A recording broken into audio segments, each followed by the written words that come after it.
بسم الله الرحمن الرحيم. Bismillahir Rahmanir Rahim. We begin with Allah's blessed name. We praise Him and we glorify Him as He ought to be praised and glorified. And we pray for peace and for blessings on all His noble messengers, and in particular on the last of them all, the Blessed Prophet Muhammad sallallahu alaihi wasallam. Brother Chairman, Brother Sean Daly, my learned and distinguished colleague Piero San Giorgio, I'm honored to conduct this seminar jointly with him today on preparing for nuclear war. He is going to do the substance of the subject, preparing for nuclear war, and I will explain the subject, explaining nuclear war. I once asked my teacher, Maulana Fadlur Rahman Ansari rahimahullah, that the Quran says that it has come for those who have fear of God in their hearts. That's how it starts. So I said, what about the rest? So he pointed up to the sky and he said, look at the stars above. For most people, they're just beautiful up there. That's all. Beauty. Twinkling stars. We have a distinguished poet in our gathering here tonight.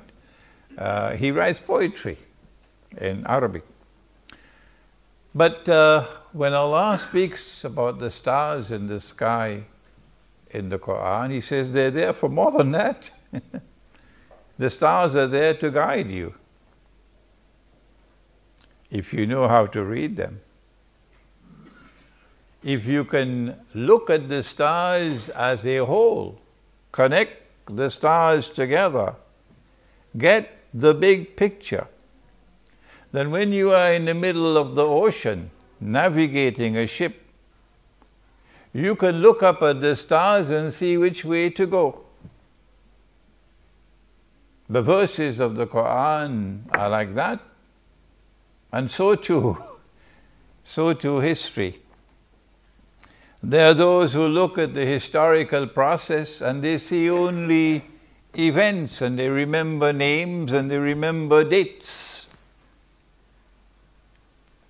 And they say, but perhaps the world is just moving this way and that way. Like a piece of wood in the ocean, the wave is turning, tossing it this way and that way. That history is just moving in any direction it chooses to move. But then there are others who usually don't watch television. That's why they can think. And because they are people who can think, they're able to connect the dots of history. And they're able to see a pattern emerging in history. And read history differently from that which is presented in the history books. And such people look at the world today and say we are on the brink of some big catastrophic event. And these are not people who are simply Christians or Muslims or so. Piero is secular in his thinking. Piero wrote to me a few years ago and said, I don't understand it. How come? You from religion and I from the secular world, and we came to some conclusions. So that Allah gives His light to whomsoever He chooses. And with that light you can read and connect the dots of history and understand where we are and anticipate what's coming. It's like dry wood and you just need a match. That's what it is now in northern Syria. those who created what is called the Islamic State, ISIS, and what I call the bogus Islamic State, are now in a quandary because they created this after great planning, and they had a great design, and they're pursuing momentous aims and objectives with this ISIS. But now it faces collapse. The Russian intervention in Syria is bringing ISIS to a close. It's bringing down the curtain on ISIS. And they can't allow that to happen. They are a people who have, excuse my blunt language, they are a people who have PhDs in hypocrisy. They tell monumental lies and then put on their best suits and go to church on a Sunday morning. Or go to the masjid on Friday. Without any shame and embarrassment. They created ISIS. And now they want us to believe that they are bombing ISIS. But because ISIS is collapsing, because the insurrection, the armed insurrection that was planned, meticulously planned in Syria, is now falling apart. And the army of the Syrian people, not the one that came from outside and is paid $1,000 a day, the mercenary army, the army of the Syrian people, whether it is Christian or whether it is Muslim or whatever it is, the army of the Syrian people is now winning the war. That's why we now have arrived at a flashpoint. We begin our presentation today in explaining nuclear war by advising that we look to two cities in particular, Aleppo in northern Syria and Mosul in northern Iraq. They cannot allow either of these two cities to fall. No. So that we are now faced with the possibility, maybe another few days, maybe another few weeks, and we know whether my talk has substance in it,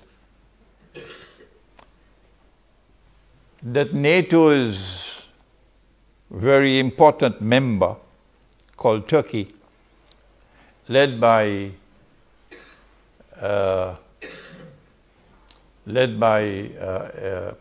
President Erdogan, is likely to launch an attack on Syria in order to stave off defeat. And that Saudi Arabia is likely to be part and parcel of that attack. If that attack takes place,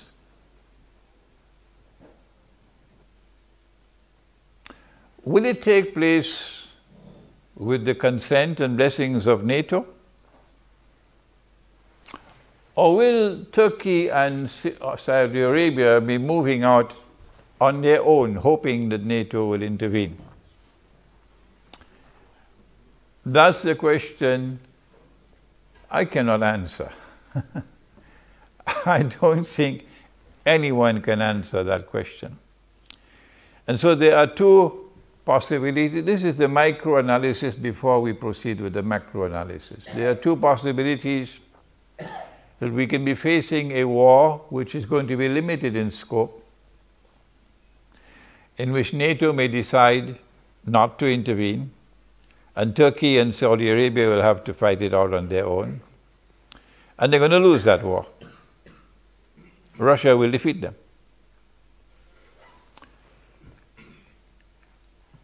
If such a scenario, and now I have to choose my words with particular care, if such a scenario were to emerge, this is the first option, then at the end of such a limited war, the outcome would not be difficult for us to envisage, namely that Iran will be the dominant actor in that entire region. That the Saudi royal family would have to exit from the stage of history, and that most likely ISIS will find a home in Saudi Arabia, in Mecca and Medina. But ISIS is a particularly venomous snake, and it seems to have been created with a particularly major objective of inciting and fomenting Shia-Sunni civil war in the world of Islam. And so an ISIS taking control of Arabia will be the bait, which I hope and I pray that Iran does not bite.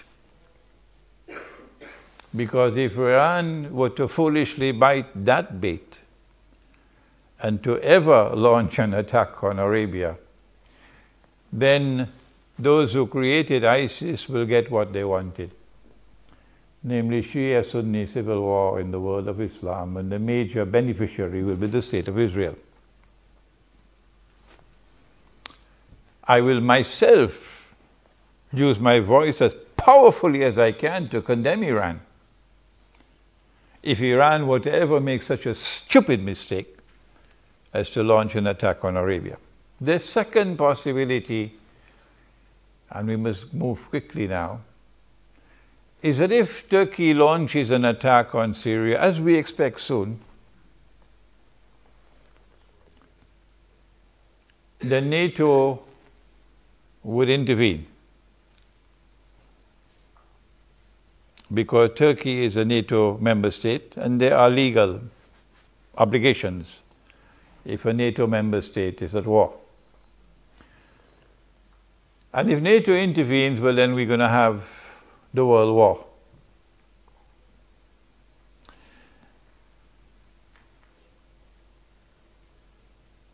If the world war takes place, of course it's going to be nuclear war. And if it's nuclear war, then only the nuclear scientists really will be able to tell us what's going to happen to the world if a nuclear war takes place.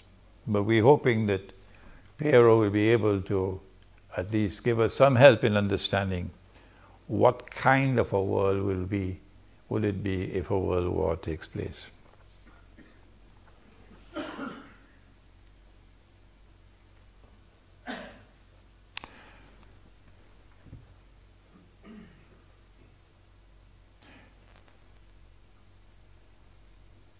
And now for Islamic eschatology and what it has to say concerning world war. We are familiar with what the Prophet said, Allah's blessings be upon him. It's just that we don't put it into context. Prophet Muhammad, Allah's blessings be upon him, said that the river Euphrates will one day uncover a mountain of gold. And people will fight for that gold. And 99 out of every 100 who fight for the gold would be killed. And each would say, I will be the one who will survive. But those who believe in the one God should not touch that gold. We have recognized this to be religious symbolism, and last August in our seminar right here in Geneva, we offered an interpretation that the mountain of gold is not to be understood as a metal, mountain of metal. There are those, of course, who insist on a literal understanding, and hence they're waiting for the mountain of the metal to come out from underneath the river. But we say no, it is religious symbolism. And in 1974, an ocean of oil underneath the river began to function as a mountain of gold.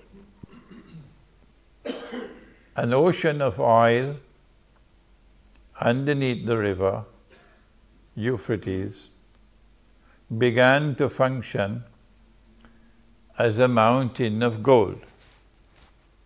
When? How? When Henry Kissinger got King Faisal to agree to this amazing request that oil should be sold. What an arrogant request. What an arrogant request. That oil should be sold for only US dollars. And they say, we are the people who have given you the free market. Really? Is this a free market? Have you no shame? Have you no shame? Is this a free market? That if I want to buy oil with gold, I cannot buy it, even with gold. I can't buy it with anything else other than US dollars. When Faisal agreed to that, and then he got the other Arab oil producing countries to agree, and then OPEC came into being as the greatest achievement of the Zionist movement. And OPEC also instituted this. Then something came into being called the petrodollar.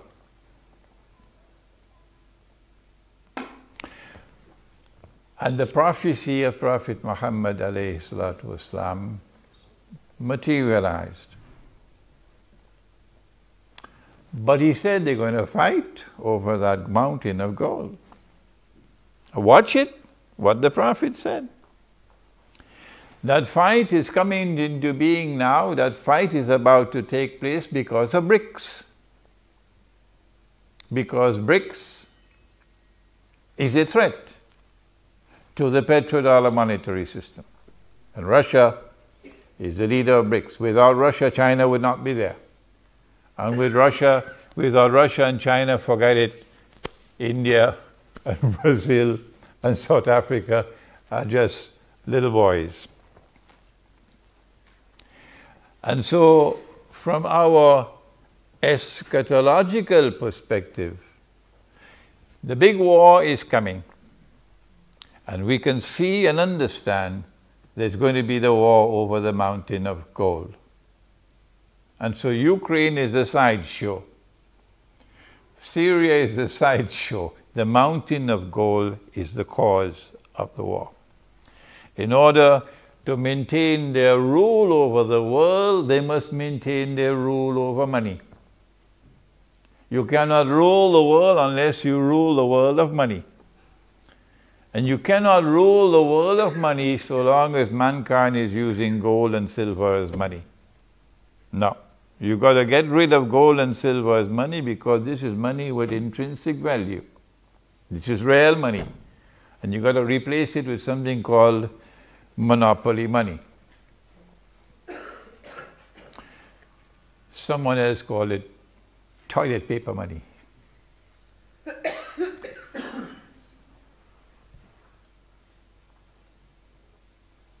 One of the reasons why they want to rule the world of money and hence rule the world is because of a messianic interpretation of history. Christianity, Judaism and Islam all say the same thing, that the historical process is going to end with the Messiah. And the Messiah will rule the world from Jerusalem. But before the Messiah rules the world from Jerusalem, there is one who will seek to impersonate the Messiah. He's known as the Antichrist. In Islam, he's known as Dajjal. I'm writing a book on Dajjal now, but some of you don't want me to finish this book. So many emails. So I have to keep on replying. I regret I cannot respond while I'm writing my book. In order for him to successfully impersonate the Messiah, he has to rule the world. He has to rule the world. And he has to rule the world from Jerusalem. But the Messiah was not sent to the American people, nor was the Messiah sent to the Swiss. The Messiah was sent to the Israelite people, the Jews. And so they have to be convinced that you are the Messiah if you want to make a claim. In order for him to convince the Jews that he is the Messiah, and if you've read Jerusalem in the Quran, you'll be familiar with this eschatological analysis. Number one, he has to liberate the Holy Land for the Jews. He couldn't do that so long as the world of Islam had a caliphate.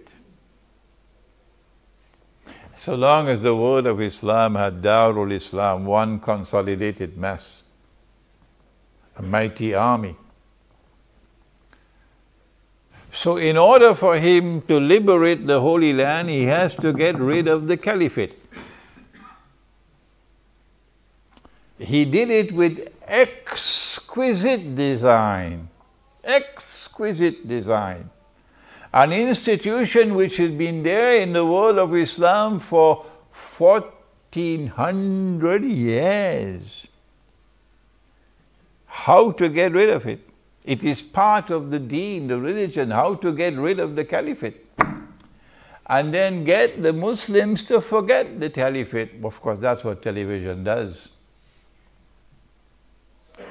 What it did was to create the Ottoman Empire, Dajjal. If you are a supporter of the Ottoman Empire and you cannot as yet read history, I suggest you go back and study your book. The Ottoman Empire was then empowered with a power that could not be matched by its enemies. No. Where did it get that power from? And then the Ottoman Empire expanded until it took Arabia and took Mecca and Medina, and then claimed the caliphate and carried it to the capital city of the Orthodox Christian world. There are many things that are strange that occurred in history. This one beats them all. To take the capital of the world of Islam and go and pack it up in the capital of the Orthodox Christian world, this one beats them all. And then when the Ottoman Empire collapsed, the caliphate collapsed with it. That was the grand design. In order for them to be able to liberate the Holy Land, they had to break up the world of Islam. And that's what happened with the First Great War. The First Great War, the First World War, from an eschatological perspective, achieved these objectives. It got rid of the caliphate, and it broke up the world of Islam into bits and pieces at mutual war with each other, antagonism with each other, and gave it a virus called nationalism. And this virus caused them to have rivalry with each other. Exquisite planning, incidentally. Exquisite planning. The First World War, therefore, allowed them, a British army, to conquer Jerusalem. And guess who the British had fighting with them in the British army? They had Arabs. They had, today it's called Pakistan. They had many Punjabis fighting in their army. Oh yes. I mean, you have to give Jack his jacket. The British were brilliant in making fools of these people. And they're doing it again today now with ISIS. Not only did the First World War achieve this objective of neutralizing the world of Islam, but there is another threat to them. And that comes from another part of the Christian world which has an equal claim to Jerusalem. And that's the Orthodox Christian world. And guess what happened in the First World War? We don't have the time to go through that history tonight. But they were able to neutralize the Orthodox Christian world. That was the Bolshevik Revolution. That was communism. And that was the world's first atheist state, which waged war on the Orthodox Christian people, destroying their monasteries, destroying their churches, killing them, slaughtering them, pushing atheism down their throats. That was the Soviet Union. And so both the two possible threats to them were neutralized. The First World War. Was it 20 million Russians were killed in the First World War? Then came the Second World War. If we look at it from an eschatological perspective, Britain now has control over the Holy Land. Britain is the mandate power. And while pretending to keep the European Jews out, Britain is allowing them in. Before Israel could be born in 1948, you had to have a Second World War. So the First World War had to come to an end in such a way that there's unfinished business. And so they imposed humiliating conditions on Germany. In the Treaty of Versailles, I believe it was. And so they sowed the seeds for Germany to want revenge, for a Hitler to emerge eventually, because the German people felt very, very, very much hurt over the unjust way they were being treated. When the Second World War took place, the objective of the Second World War is, number one, to allow the State of Israel to come into being. But before the State of Israel comes into being, you must have a United Nations organization and a Security Council for world government to protect Israel. World government to protect that baby who's about to be born. You need the International Monetary Fund for the financial slavery that we now have. So they had all of these things put in place at the end of the Second World War. The Second World War was also fought in order to open the door for millions of European Jews in the Soviet Union and other parts of Eastern Europe to migrate to the Holy Land to Israel. But when people are comfortable where they are living, how do you get them to leave? How do you get the French Jews to leave France and go back to Israel? They don't want to go to Israel. The Jews who are living in France today, they don't want to go. So how do you get the Jews to leave France and go back to Israel? You've got to do something. I ask those who are Jews to think. If you're a Jew, I ask you to think. I want to look forward to the day when someone will write a proper history on Hitler, to connect Hitler with the master plan of creating an environment which will force the Jews and entice the Jews, assist the Jews to leave Europe, to leave Russia, and go to the Holy Land. And then you need a government in charge, in control, and that's what they had in the Soviet Union. The Bolshevik Revolution did not take place without their involvement in it. It was Russian Jews who gave us the Bolshevik Revolution.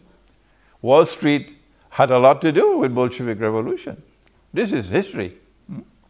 And so the Soviet Union played a sinister role in facilitating the movement, a massive movement of Russian Jews in particular,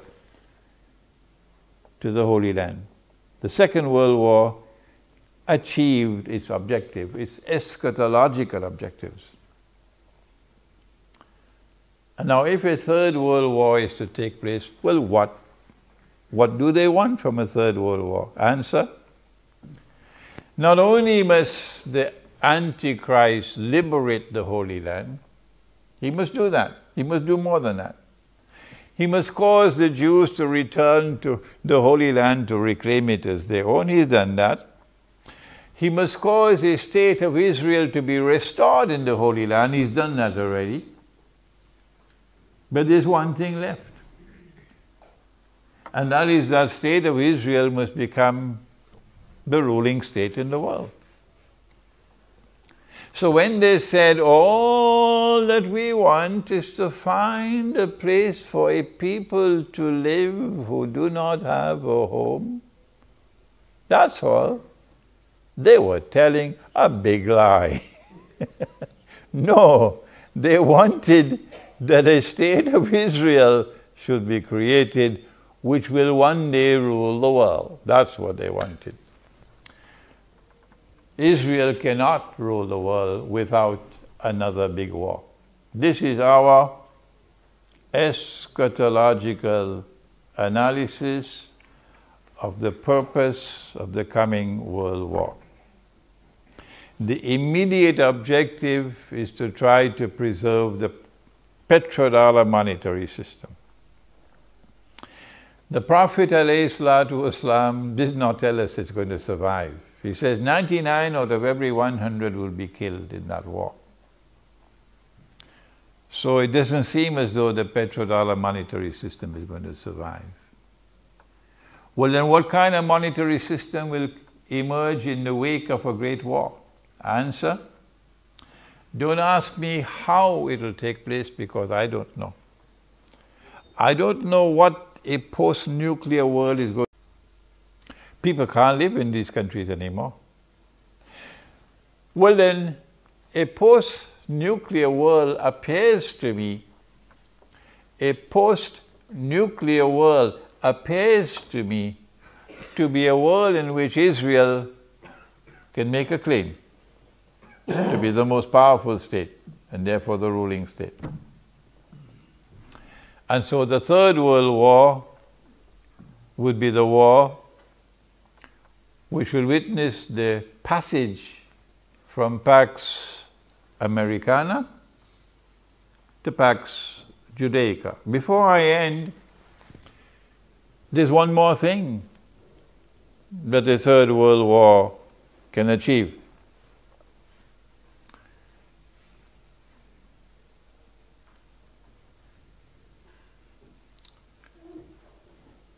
Our Prophet, Allah's blessings be upon him, prophesied the destruction of the Arabs.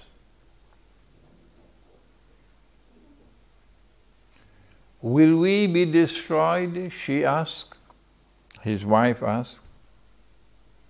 He said, Na'am, yes, you will be destroyed, the Arabs. When will we be destroyed? إِذَا كَثُرَ الْخَبَثِ. When khabath prevails. When rubbish takes over. If you look at the landscape of the Arab world today, if you look at those who lead the Arabs today, and you look back at yesterday, and you see men and women of piety, men and women of integrity, men and women of whom the Arabs were proud, and you look at the vagabonds that we have today, you see this is rubbish. This is rubbish. If Ikhwan was bad, and of course, oh yes, Ikhwan al-Muslimun made so many mistakes that I wish they never rule over Egypt again. This may hurt the feelings of some people. But if you cannot read the constitutional sunnah, then you shouldn't call yourself an Islamic movement. If Ikhwan al-Muslimun was bad, what I tell you, Sisi is much worse. That may hurt the feelings of some of the supporters of the Egyptian government. And so when rubbish prevails, and that's what we have today, rubbish prevailing, the Arabs are going to be destroyed. Well, what about the other force which threatens them, Russia? What's going to be Russia's fate after the World War? I don't have the time, but Surah Al-Kahf tells me that Putin is going to checkmate them. Yes, there's going to be massive destruction of Russia, but Russia will survive. How do we know that?